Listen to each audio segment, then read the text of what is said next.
बताइए, क्या सत्य बोलना अधर्म हो सकता है? बोलो हाँ या ना। हाँ, सत्य बोलना भी अधर्म हो सकता है। कब? वो सिचुएशन पर निर्भर करेगा। मैं एक सिचुएशन रखता हूं आपके सामने। सत्य बोलना धर्म है, पर कुछ स्थान ऐसे हैं जहां झूठ बोलना चाहिए। ये हम नहीं कह रहे, स्त्री सु नर्म विवाहे चा वृत्यर्थे प्राण संकटे, शुक्राचार्य जी कह रहे हैं। ये ज्ञान शुक्राचार्य जी का है। कहाँ झूठ बोलना चाहिए, वहां मैं आपको स्थिति बताता हूं। एक कसाई है, एक कसाई है। कसाई के हाथ से गाय छूट करके आपके सामने से गुजरती है। कसाई ने आपसे पूछा कि हमारी गाय किस तरफ गई है। अब वहां कसाई को आप यदि सही बताते हैं कि ये खड़ी है गाय वहां पर, तो कसाई जाकर गाय को पकड़कर मार देगा। और आप कहते हैं हमने तो देखा ही नहीं, या आप कुछ ना बोले,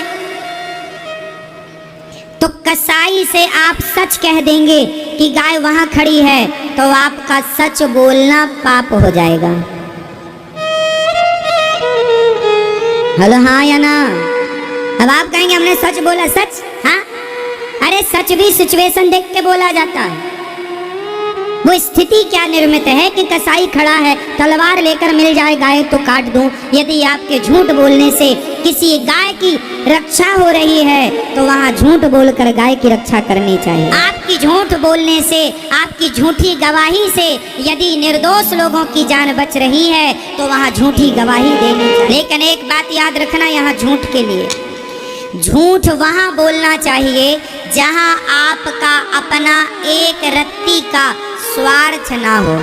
यदि आप अपने स्वार्थ के लिए झूठ बोलते हैं तो पाप है, पर परोपकार परमार्थ के लिए झूठ बोलना पड़े तो वह झूठ भी सत्य से बढ़कर होता है। और ये स्थितियां पूरी जिंदगी में शायद किसी के जीवन में आए। इसका अर्थ ये नहीं है कि आप लोग झूठ बोलना शुरू कर दें। आप अपनी दुकान में बैठकर ग्राहकों से झूठ बोलते हैं तो वह पाप है। ठग रहे हैं, बेईमानी भ्रष्टाचार कर रहे हैं अपने स्वार्थ के लिए, वह घोर पाप है। पर आपके झूठ बोलने से गाय की रक्षा होए, समाज के बहुत बड़े तबके की रक्षा होए आपके एक झूठ बोलने से, वहां पर आपका झूठ बोलना धर्म है। तो एक स्थिति निर्भर करती है वो समय क्या है ना। तो सत्य और धर्म की परिभाषा बड़ी गहरी। अब ये परिभाषाएं समझने के लिए बहुत अध्ययन करना पड़ेगा, बहुत सत्संग करना। आजकल का आदमी निर्णय क्यों नहीं ले पाता? इसलिए कि आपको धर्म का बोध नहीं। जिस आदमी को हम लोग जब कोई निर्णय लेते हैं ना, तो 100 बार सोचते हैं, 100 बार सोचते हैं आगे क्या होगा, पीछे क्या होगा, फिर निर्णय लेते हैं। जो निर्णय आप ले रहे हैं, क्या इतिहास में वही निर्णय किसी और ने पहले लिया है? यदि लिया है तो उसका परिणाम क्या होगा, उस परिणाम पर दृष्टि जरूर डालना चाहिए। जैसे आज के लड़का, आज की लड़कियां किसी लड़के लड़की को लेकर भाग जाती हैं, ये वर्तमान में तो भाग गई, इन्होंने अपने भविष्य पर कभी नजर नहीं रखी कि इसका परिणाम क्या होगा। काश सोच लिया होता ठंडे दिमाग से कि जो आप कर रहे हैं वो सही है या गलत है। आप जो बेईमानी कर रहे हैं, ठगी कर रहे हैं, भ्रष्टाचार कर रहे हैं, जरा से स्वार्थ के लिए, पैसों के लिए विचार तो कर लो, क्या वह सही है या गलत। बस एक बात याद रखना, कान खोल कर सुनना, गलत गलत ही रहेगा और उसका दंड तुम्हें क्या, तुम्हारे बाप को भी भोगना पड़ेगा। भगवान से आज तक कोई बचा होए, अरे हमसे आप बच जाओगे, हमारे देश के कानून से शायद आप बच जाएं, पर परमात्मा जो लाख आंख से देख रहा है, तुझे देखने वाला, उससे भला कोई कैसे बच सकता है। इसलिए गलत ना करना, गलत गलत होता, वो सही नहीं हो सकता, और सही आपका गलत नहीं हो सकता। बड़ी गहरी परिभाषाएं हैं साहब।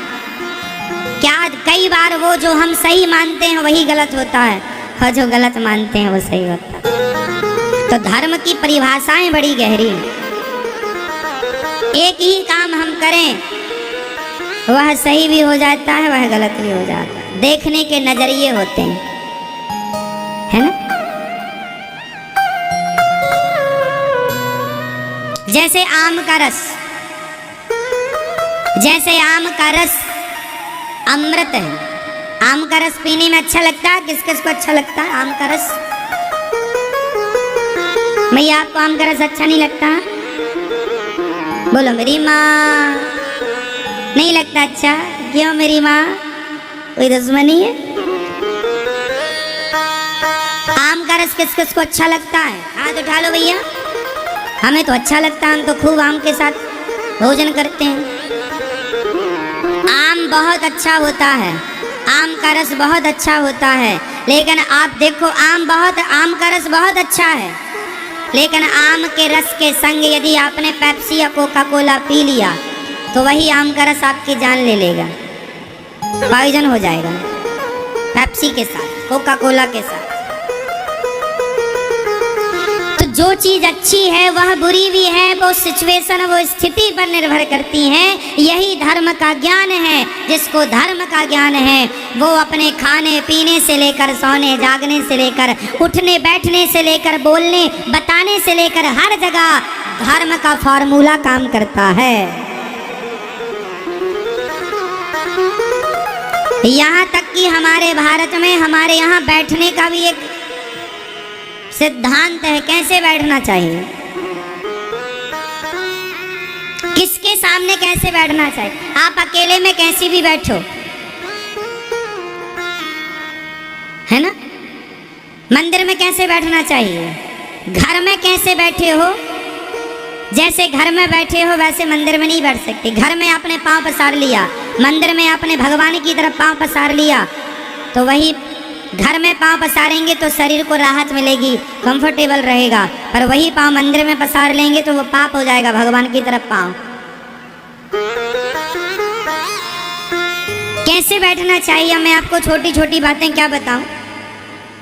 गुरुजनों के सामने कैसा बैठना चाहिए, ये भी बैठने का भी सिद्धांत है कि क्या कैसे। चलो ये आपके फिर बस की नहीं है ये बातें, है ना। इसलिए अब आपको बस इतना समझा रहे हैं कि धर्म का पालन करना, मर जाना परंतु धर्म जाने मत देना। था भरा सोना खचा खच लंक की दीवार में, एक रत्ती नहीं मिला रावण को मरती वार में। जाने न देना धर्म, करना लोभ मत धन धाम का, और धर्म ही जाता रहा तो धन रहा किस काम का। अच्छा एक बात बताओ, एक तरफ आपका धन है और दूसरी तरफ आपका धर्म है, और दो में से एक को जाना पड़ेगा, तो आप किसे छोड़ेंगे, धन को या धर्म को? आप किसे बचाएंगे, धन को बचाना। अब धर्म बचे या धन बचे, दो में से एक ही बचेगा, क्या बचाओगे? जोर से क्या बचाओगे, जोर से मैया बताओ क्या बचाओगी? क्या? धर्म। तो क्या आप लोग बचाते हैं? आजकल तो पैसे के लिए आदमी बेईमानी कर रहा है, और आप यहाँ तो अच्छी बातें करते हैं साहब। यही बातें कभी अकेले में अपने से किया करो कि धर्म बचाना है, धन नहीं। धन तो आ जाएगा कल फिर से। ये बातें जरा अपने से किया करो अकेले में। अपने आप से सवाल पूछो कि आप अभी तक किसको बचाते आए हैं, धर्म को या धन को?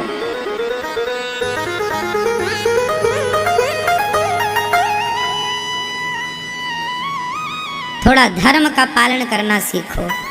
बहुत बड़े बड़े कॉलेज यूनिवर्सिटियों में आपने पढ़ी हैं, बड़ी बड़ी डिग्रियां पाई हैं, थोड़ा धर्म का पाठ भी पढ़ लेना। आज हमारे देश की यही तो विडंबना है, बच्चों को धर्म की शिक्षा नहीं दी जाती। बच्चों को क्या शिक्षा नहीं दी जाती? जोर से, धर्म का पाठ नहीं पढ़ाया जाता, इसलिए बच्चे धर्म को जानते ही नहीं। आप लोग ही कितना धर्म जानते हैं? कितना ज्ञान है आपको धर्म का? धर्म का ज्ञान ये नहीं है कि मैं हिंदू हूं, मेरे राम है, मेरे कृष्ण, केवल यही धर्म नहीं है। अरे जीवन के व्यवहार में भी धर्म होना चाहिए। धर्म का बोध मतलब ये नहीं कि तुम अपने आप को हिंदू कहो, मैं हिंदू हूं, मेरा धर्म ये है। ये ज्ञान हो जाना, ये तो बच्चे को रटा दो, ज्ञान हो जाएगा। धर्म का मतलब होता है आपसी वार्ता में भी हम धर्म का पालन करें। ऐसी बातें ना करें जो धर्म के खिलाफ हो।